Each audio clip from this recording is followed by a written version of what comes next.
आपकी personal strategy क्या है ट्रेड करने के लिए किसी भी एसेट में, चाहे इंडियन में या फिर मैं क्रिप्टो में? स्मार्ट मनी कंसेप्ट यूज़ करता हूँ ये क्या मोस्टली। होता है, थोड़ा बताइए। लिक्विडिटी कंसेप्ट बेसिकली इसका बेसिक फंडा यही है कि मार्केट्स में दो तरह का पैसा है, एक इन्फॉर्म्ड, एक अनइन्फॉर्म्ड। तो जो इन्फॉर्म्ड है, जिसके पास रिसोर्सेज हैं, उसको मैं स्मार्ट बोलता हूँ। जिसके पास रिसोर्सेज नहीं है, यूनिफॉर्म्ड नहीं है, डिसीजन पैरेलली हैं या इमोशंस ड्रिवन है, वो अनइन्फॉर्म्ड हो गए, यानी कि रिटेलर्स, डम money basically. So smart money का बेसिक फंडा यही है कि वो लोग मार्केट को कहीं ना कहीं कंट्रोल करने की कोशिश करते हैं, प्राइस को उसी तरफ से मूव करते हैं।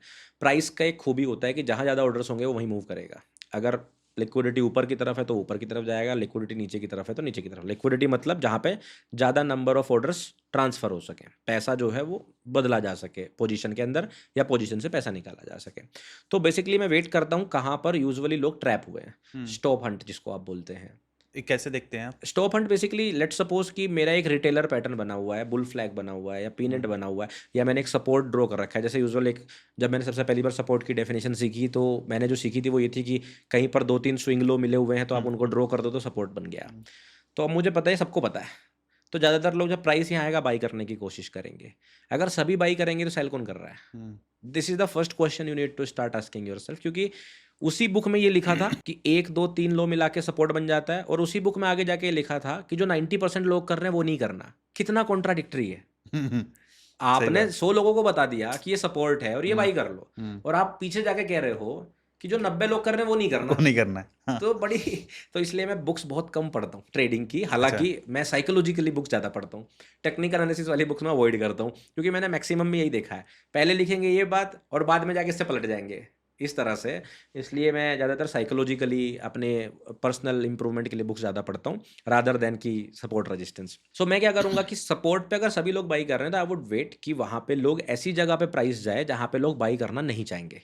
सो या तो सपोर्ट अचानक से टूट जाए, मोमेंटम के साथ टूट जाए, बहुत तेज़ी से प्राइस नीचे गिर जाए, तो लोग या तो आउट कर देंगे, स्टॉप लॉस हो जाएंगे, एग्जिट हो जाएंगे। That means they become seller, और हमें वही करना है जो 90% लोग नहीं कर रहे हैं। Then you start looking for your buy setups. Setups वही यूज़ करना है जो आप करने वाले थे। हम्म। आप अगर इंडिकेटर यूज़ करने वाले थे तो वो कर लीजिए। अब मैं जैसे order block, fair value gap, ये सब यूज़ करता हूँ तो मैं वो ये कर लेता हूँ।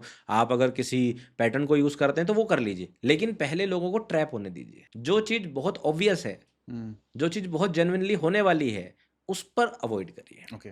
वहाँ लोगों को ट्रैप हो जाने दीजिए, न्यूज़ नेगेटिव हो जाने दीजिए।